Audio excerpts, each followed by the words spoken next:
तो उसने फोन किया, मैं सो रहा था, सुबह 7 बजे की बात है। छूटते ही कहा कि राजेश पांडे बोल रहे हो? बताइए कौन सा बोल? उसने कहा शिव प्रकाश शुक्ला बोल रहा हूँ। उसने कहा कौन शिव प्रकाश? तो बस वो अपनी औकात बढ़ा दी, इतनी जल्दी भूल जाओगे? ये तो गालियाँ बकने लगा।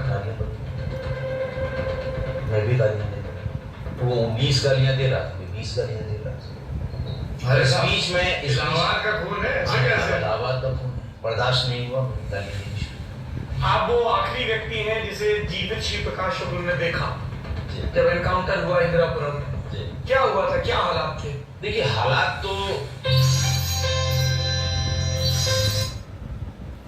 देखिए, ये लोग जब कभी थोड़ा बहुत दबाव पड़ता था तो ये नेपाल भाग जाते थे। विराटनगर में इनका अड्डा था, वहाँ एक होटल था, होटल वाले को ये पैसा देते थे। कहते तो ये है कि जो इनको रकम मिलती थी वो रखने के लिए भी उसको देते थे। पीसीओ का ज़माना था, मोबाइल फ़ोन थे नहीं, किसी को धमकाना हो, किसी से बात करनी हो, किसी को पैसा मांगा है उससे पैसा ले आना हो, इन सब कामों के लिए पीसीओ का इस्तेमाल करना। उस जमाने में वहाँ नेपाल में भी और यहाँ अपने यहाँ उत्तर प्रदेश में या नॉर्थ इंडिया में भी पीसीओ पे जो लोग आते थे उनका नाम नंबर भी नोट किया जाता था, किस नंबर पे वो फ़ोन किए हैं ये भी नोट करते थे, क्योंकि तमाम इन्वेस्टिगेटिंग एजेंसीज ये पता करके कि फला पीसीओ से फला बदमाश ने फला को धमकी दी है, पीसीओ वाले के पास आते थे कि इतने बज के इतने मिनट पे किस फ़ोन पे बात की गई। यही एक छोटा सा साधन था इन्वेस्टिगेशन को आगे बढ़ाने के लिए।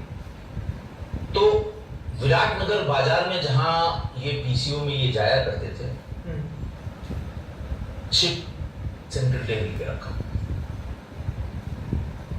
और कहा कि 1 महीना हो गया तुम रोज उनको बेवकूफ बना रहे हो कि ये ट्रांसफर करा दो।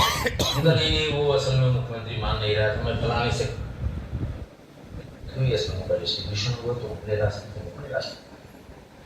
विवेक लठानी की किडनैपिंग के बाद जब आनंद को मारा गया दिल्ली में, तो AK-47 रिकवर हुआ। लोकनाथ बेहरा साहब उस समय सीबीआई में थे, जो डीजी केरला में होकर रिटायर हुए, बहुत दिन तक NIA में भी रहे। वो सीबीआई में थे और पुरुलिया आर्म्स ड्रॉप की विवेचना कर रहे थे। अगले दिन अखबारों में इस AK-47 का नंबर भी छपा नहीं पर, जहां तक मुझे ध्यान है पायनियर में छपा, दिल्ली पायनियर में। उन्होंने संपर्क किया और फिर वो मौके पर आए लोकनाथ बेहरा साहब। वो मेरी इनसे पहली मुलाकात, पर उसके बाद मैं बराबर उनके संपर्क में रहा और तमाम इन्वेस्टिगेटिंग एजेंसीज में रहे। बहुत ही परफेक्ट पुलिस ऑफिसर हैं वो। उन्होंने देखा तो पुरुलिया ड्रॉप की का AK-47 था, जो उस सीरीज में जो वहाँ तमाम जगह मिले हैं, बरामद किए गए हैं। हिंदी अखबारों की पूरी सब किस्सा कहानी उसको सवेरे ब्रीफ कर देता था, तो उस हिसाब से वो और टारगेट अपने फिक्स करता था। इंग्लिश पढ़ने वाले लोग नहीं थे, तो एक उसमें से इंग्लिश पढ़ने वाला था जिसको उसने सेट किया था कि सवेरे वो, जैसे जब ये अखबार में फोटो छपी तो उसने बताया कि भैया आप तो सारे अखबार में फोटो छपी तुम्हारी। तो उसने कहा कहाँ छुपा जाएंगे साले, फोटो उनके पास कहाँ से आएगी, गलत छपी होगी, हमारी फोटो नहीं होगी। उसने कहा भैया नहीं, फोटो तो आप ही की है। कहने लगा ऐसा करो, सब कटिंग काट लो सब अखबारों, एक लिफाफे में कर दो, अभी मैं 1 घंटे में बताता हूँ किसको देना है। फिर वो लिफाफे में करके रेलवे स्टेशन तक गया जो हम लोगों ने ट्रैक किया। उसके बाद उसने गोरखपुर जाने वाली किसी ट्रेन की किसी व्यक्ति को दे दिया, जो उसको डिलीवर हो गया। तीसरे दिन तक उसने कहा कि हाँ फोटो तो हमारी है, लेकिन ये कहाँ से ली इन लोगों, क्योंकि मैं जीन्स का ये जो उसमें शर्ट पैंट है तो मैं कभी पहना ही नहीं मैंने आज तक। और मरने के समय तक वो इस बात को ढूंढता रहा कि ये फोटो कहाँ से, इकलौती फोटो थी जो इकलौती फोटो थी, वो भी किस तरह से ढूंढ के, और जिन्होंने दी थी उनकी जान की रक्षा की गुहार पर हमने और कुमार साहब ने तय किया कि राजेश इसमें कुछ ऐसा अल्ट्रेशन कर दो कि वो बाद में ट्रेस न हो। तो आप लोगों ने चेहरा शिव प्रकाश का रखा, कपड़े बदल दिए ताकि उसको समझ में ना आए। ऐसा हुआ ये था कि ये सूचना हुई कि साहब इसका एक बनोई रहता है। विवेक श्रीवास्तव उस समय लखनऊ की वो फोटो आ गई। अगले दिन जब अमर फैक्स के जो मालिक हैं बंटी भाई हम लोगों के, उन्होंने देखा कि वही फोटो जब कल हम 50 किए हैं, तो वो बेचारे घर पे आ गए शाम को, भाई साहब हम तुम्हारे जाएं, पता तो लग ही जाएगा कि हम ही नहीं किया और कलर कहीं है ही नहीं, तो आप इतने अच्छे मित्र हैं हमारे, आपको बताना चाहिए तो श्री प्रकाश को, मैं कहीं और से करा देता। इतना डरा छापने का खौफ है। हाँ, कि फोटो उससे निकाली, और मरते दम तक वो इसी बात को पता लगाता रहा कि ये फोटो कहाँ से किसने बनाई। मरते दम तक का जिक्र आया, आप वो आखिरी व्यक्ति हैं जिसे जीवित श्री प्रकाश शुक्ल ने आप लोगों के दावों को दरकिनार कर रहे थे। डीजीपी नहीं थे उस समय, आईजी थे मिस्टर ए.के. गुप्ता, नाम से लिखा है ए.के. गुप्ता। हाँ, ए.के. गुप्ता साहब डीजीपी। अच्छा, तो ए.के. गुप्ता को क्या समस्या थी एसटीएफ से जो वो लगातार आप लोगों ने देखिए ऊपर इन लोगों की प्रोफेशनल राइवलरी थी, हमारे अरुण कुमार साहब से, अजय राज शर्मा साहब थे इससे, और इन लोगों से ऐसे अफसर भी थे श्रीराम अरुण जैसे, जो पहले चल गया है मिठाई खिलाने को डीजीपी हो गए, लेकिन उन्होंने बहुत अच्छा काम आए, और सबको शाम हो गई थी, ज्यादातर लोग चले गए थे, लेकिन उनकी खुशी, क्योंकि उन्हीं के समय में सारे बड़े कांड, उनका घर में विज्ञानपुरी में है, और वो मिठाई लेके आए और जिद करके सबको अपने सामने खिलाया। एक वो भी डीजीपी थे, हौसला बढ़ाया। तो ये था। ये बताइए राजेश पांडे जी, Z5 पे रंगबाज आई, उसके पहले शहर फिल्म आई अरशद वारसी की, उसमें जो ब्यौरे दिखाए गए हैं, मैं किताब पढ़ता हूँ तो उसको लगता है कि कई चीजें तो उसमें ऐसी ही हैं। सौरभ जी देखिए, इन्हीं सबसे दुखी होकर मैंने ये किताब लिखी है। इस किताब के पहले ना वो वहां तो हो सकता है वो नेपाल से फोन कर रहा हो, लेकिन 2-3 दिन में वो आदमी पैसा देने के लिए मजबूर हो जाता था, इतना मानसिक रूप से उसको, और किसकी कुंडली नहीं निकाली, किसकी कुंडली नहीं निकाली, और ऐसा खौफ उसने व्यापारियों में, बड़े लोगों में। एक डॉक्टर मिश्रा थे, बहुत बड़े कार्डियक सर्जन थे, उनकी बड़ी प्रैक्टिस चलती थी, उनको फोन कर दिया, डॉक्टर साहब बहुत प्रैक्टिस चल रही है, 50 लाख निकाल के रखना। तो डॉक्टर, उनके पास डीजी का भी फोन था, इनका भी था, उनका भी था, और उन्होंने फोन से सबको बताया। तो फिर वहां से फोन आया कि डॉक्टर साहब निकाल दीजिए, कोई फायदा नहीं, आप जब कल वहां से वहां गए थे, वहां से वहां गए थे, तो हम भी वहीं थे, अब कल निकलना हम देखेंगे। तो अब वो डॉक्टर साहब बेचारे 10 दिन तक घर से बाहर नहीं निकले।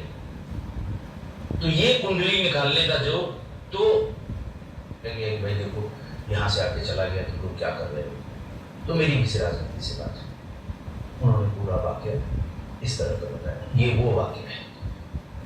लालजी टंडन को भी उसने फोन पे धमकी दी थी? जी हाँ,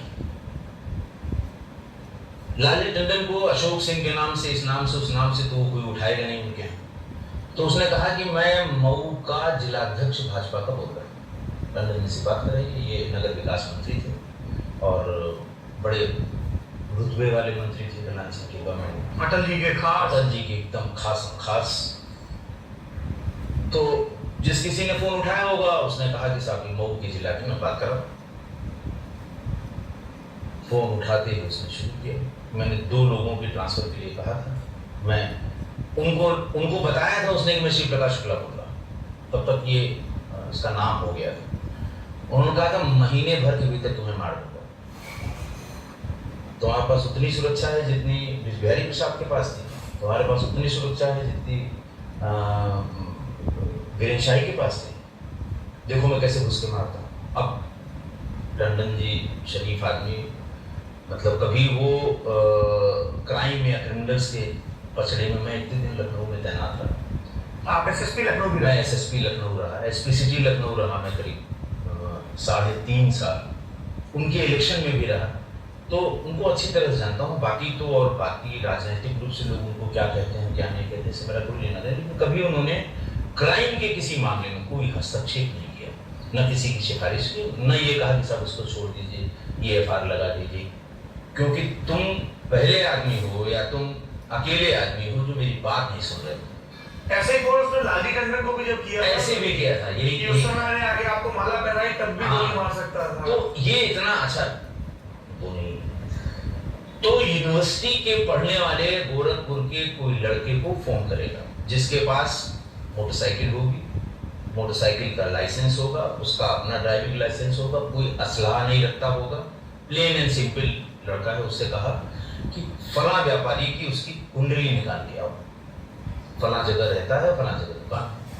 तो ये नहा धो के सवेरे 8 ही बजे मोटरसाइकिल लेके उसके घर के सामने दुरुस्त मिलेगा। कोई चीज इलीगल उसके पास नहीं, पकड़ा भी जाएगा तो कैसा हम अपने दोस्त का इंतजार कर रहे थे। अब वो वहां से सवेरे निकला, रास्ते में पान की दुकान पे रुका, फिर वहां से अपनी दुकान पे पहुंचा। वहां चाबी वाला आया, उसको ताले को 2 बार प्रणाम करता है, उसके बाद भी चाबी लगाता है, खोलता है, फिर वहां से निकलता है। शाम को 2 दोस्तों के साथ अपने किसी जगह बैठ के वो डोसा खाता है या जो भी खाता पीता है, और फिर शाम को वो 1 आदमी, 2 आदमी, 3 आदमी सीढ़ी चढ़ के वो पहुंच गए अपने घर।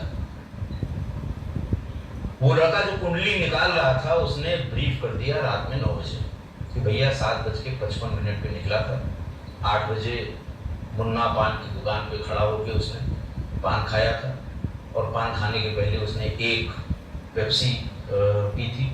उसके बाद जब वहां गया तो पीली शर्ट वाला इनका एक नौकर चाबी लेके आया था, और फिर ये खुद जो है वो लाल रंग की शर्ट और काले रंग की पैंट पहने हुए थे। इस तरह के डिटेल, वो डिटेल कहता था कुंडली पूरी होनी चाहिए। तो शाम को उसे फोन करेगा और उसको बताएगा कि तुम अपने आप को बहुत चालाक बनते हो, सुबह इतने बजे निकले, वहां खड़े हुए, पेप्सी पी, पान खाया, तुम्हारे बगल में कुर्ते पैजामे वाला भी आया था, तुमने उससे इस तरह से बात की, उसके बाद वहां गए, और मैं चाहता तो वहीं तुमको गोली मार देता, क्योंकि तुम पहले आदमी हो या तुम अकेले आदमी हो जो मेरी बात नहीं सुन रहे हो। ऐसे ही बोल उसने लालजी टंडन को भी जब किया, ऐसे भी किया था, यही कि उस समय मैंने आगे आपको माला पहनाई तब भी गोली मार सकता था। तो ये इतना अच्छा, कई बार तो मान लिया खौफ में आ गए, बीबी ने पूछा, उनके भाई ने पूछा या पिताजी ने पूछा, भाई क्या बात है, तुमको क्या हो गया, किसका फोन आया था, तो आदमी बता देता है भैया कल को अगर मारे जाएं तो कम से कम सबकी जानकारी में तो रहे। तो उन्होंने कहा फोन नहीं उठाओगे, मैं उठाऊंगी। तो उनकी पत्नी ने उठा लिया फोन। अब अगली बार जब आए पैसा कब दोगे, उस व्यापारी की पत्नी ने उठा लिया कि क्यों धमका रहे हो, क्या कर रहे हो। तो फिर उस शुरू करेगा कि तुम्हारी भी कुंडली बताऊं मैं। तो वो थोड़ा सा, उन्होंने कहा देखो मैं तुमको 2 दिन का समय दे रहा हूं, इनसे पूछ लेना कि जब पान की दुकान पे पान खा रहे थे तो पीछे कितने आदमी खड़े थे। भाई सब लॉजिकल है ना, वो वहां था, वो हो सकता है वो नेपाल से फोन कर रहा हो, लेकिन 2-3 दिन में वो आदमी पैसा देने के लिए मजबूर हो जाता था, इतना मानसिक रूप से उसको। और किसकी कुंडली नहीं से निकले, और लाटू शोर पर उनको 2500-3000 गोलियां मारी, सरे शाम मारी, सरे राह मारी।